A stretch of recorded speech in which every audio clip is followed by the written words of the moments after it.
Hey folks, Scott here again.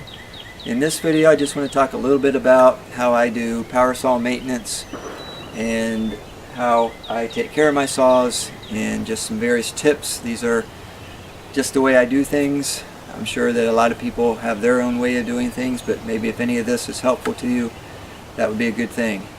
So I want to talk about how I maintain the chainsaws. And I just got back from a trip down to Florida where my brother and I went down there and did some maintenance. We had a hurricane down there last fall and we finally got down there to clean up the mess, and so we did a lot of cutting and I brought my saws with me and I brought them back, and now I'm going to talk about how I maintain them, how I keep them clean. First thing I want to start with is fuel. Fuel is extremely important, I think, in maintaining your saw properly. To begin with, I never buy fuel with ethanol in it. I always get the ethanol-free gasoline, and I just filled this up the other day, but before I even fill up the can, I always put a little bit of Sta-Bil in it. No matter what, I always put this in before I fill up a can, because you never know how long that can's going to sit around, and so it's important to keep this in there to keep it fresh. So ethanol-free fuel with Sta-Bil, that's how I start. I never mix up more than a gallon of fuel at a time. I know that might sound silly to some people, but you know, I don't cut firewood every day. I'm not running every single day. I run quite frequently, but I find that it keeps things fresh when you don't mix up a whole lot that's sitting around. I also make sure I use the best fuel additive out there. I should say the best two-cycle oil out there. In my opinion, it's the Stihl HP Ultra. You can see that. And these are neat little containers because this makes 1 gallon. It's perfect for what I do here. And so it works out quite nicely. Whenever I finish, and I know I'm not gonna crank my saw up for at least, you know, a few days, if not a week or more, I always make sure I empty the fuel back into the can. So I always keep a funnel attached to my can, and it's really easy to do. You just put your funnel in here, you take your saw, open it up, and just dump your fuel right back into the can. There you have it. In addition to that, before I put the saw away into storage or into my shop, I crank the saw up and get it running and just let it idle until it burns off the fuel that's inside the carburetor and in the fuel line. That way I know there's not any fuel in there that could gunk up the carburetor. So that's an important point to remember about fuel. Here's another great product to use in your two-cycle engines. It's called Seafoam. I'm sure you've heard of that. This was actually developed for two-cycle engines. It helps eliminate water that's built up inside of the tank or inside of the gasoline. It's just a really good cleaner, and it works best in two-cycle motors. So it's every once in a while I'll put a little bit into a tank of gas in my saw, that is, pour the fuel in on top of it, and that just helps keeps things clean. It's also good for what I might call degunking a saw that's been sitting around for a while. Sometimes people will bring me saws that have been sitting for sometimes years and I can't get them cranked. What I do is I take a little bit of Seafoam, I pour it into the tank, I pour some fresh fuel on top of it. I will then turn on the choke on the saw and I will simply pull it into several times, and what that does is it gets the fuel up into the carburetor, and I'll let it sit there overnight and it'll start to work on all the gunk that's built up inside of the carburetor and the fuel line. And if I'm lucky, the next day the saw will fire right up.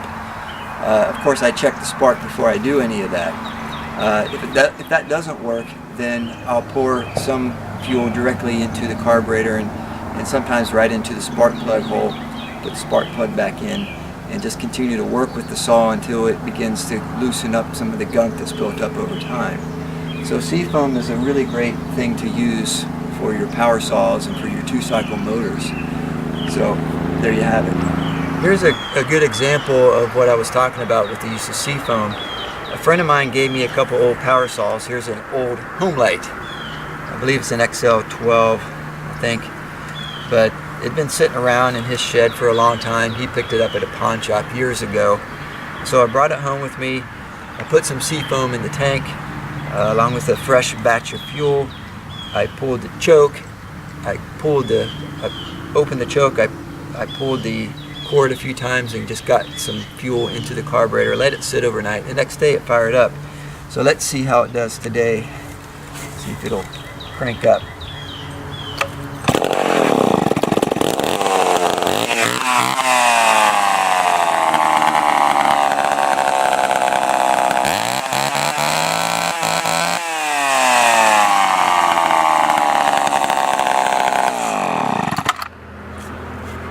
There you have it. I got this thing fired up literally overnight. It works great now. So Seafoam did it.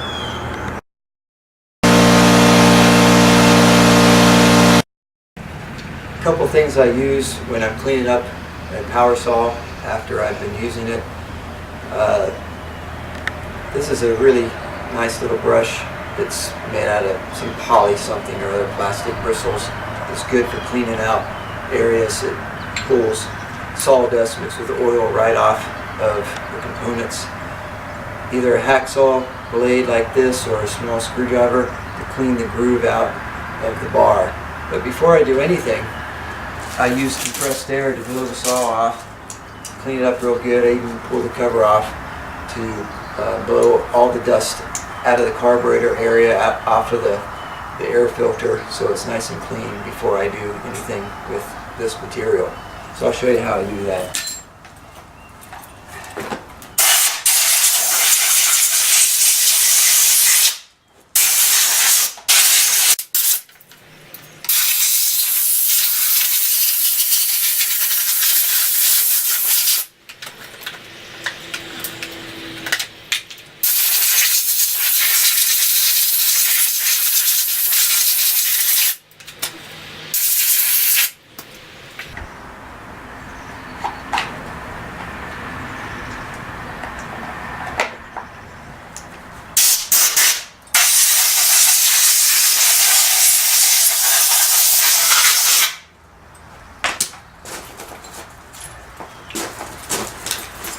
Take chain bar cover off.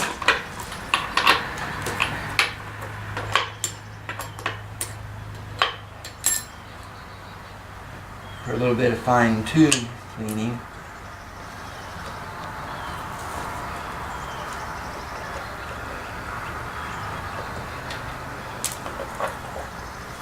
can see that this is pretty filthy.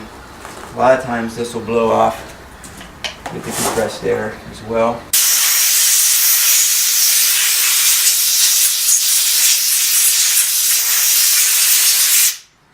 I'm not wearing any eye protection. Sometimes it's a good idea to do that.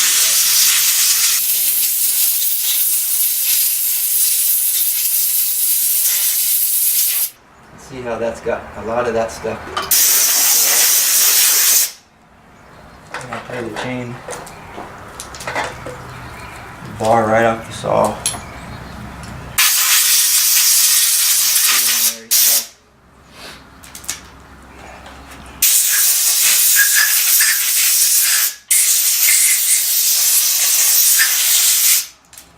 Sometimes a little bit of brushing helps break things loose.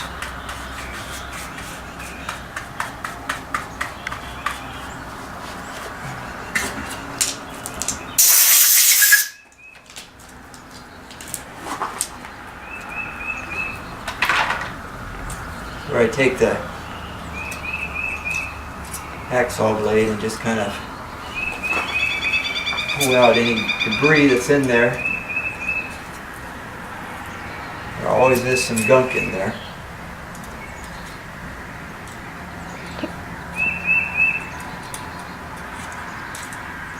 Sometimes chunks of things. So that grease.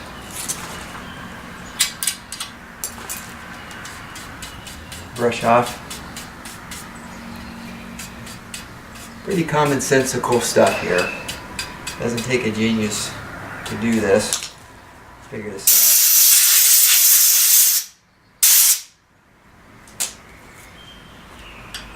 some tough stuff here, scrape it off. Also take the air, compressed air, and run it through the groove.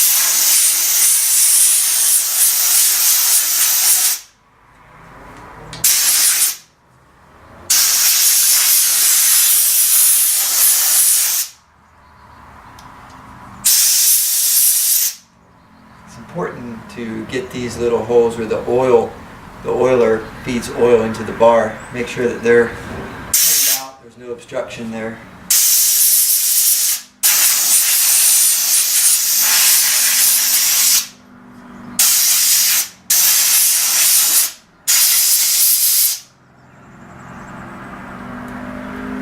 You can see some light through there, so that's a good sign. Just kind of eyeball it, make sure everything looks good. Put the chain back on. I do, by the way, rotate these bars. I flip them around every third or fourth sharpening. I flip the bar around so there's even wear on both sides of the bar, so that it doesn't become a problem later when you have one side that's particularly worn out or flattened and it bulges down here and you have to file that. That's another maintenance issue that you have to do from time to time as well.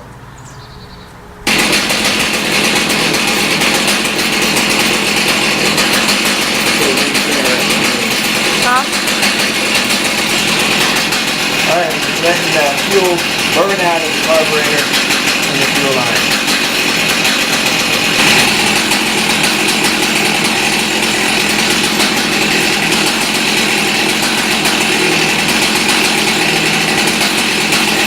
Alright, that's about it. I hope that was something in there that was helpful to you. But I think the most important thing to remember is to drain the fuel out of your tanks and let the saw run, let it idle until it burns off that fuel that you leave inside, especially if you don't know when you're going to use your saw again. And even if you do know, you may not end up using it when you think you're going to, and you'll be glad in the long run that you did that. You'll also be glad when you're cleaning your saws after you're done with them before you put them up. Nothing's worse than you gotta get your saw, you gotta work on something, you pull it out and it's filthy, it's full of old gas, it's just a big pain. So just take the extra time, 10-15 minutes to clean your saw up, drain the gas, run it, idle it, get the gas out of the fuel lines and the carburetor before you store it. You'll be glad you did in the long run.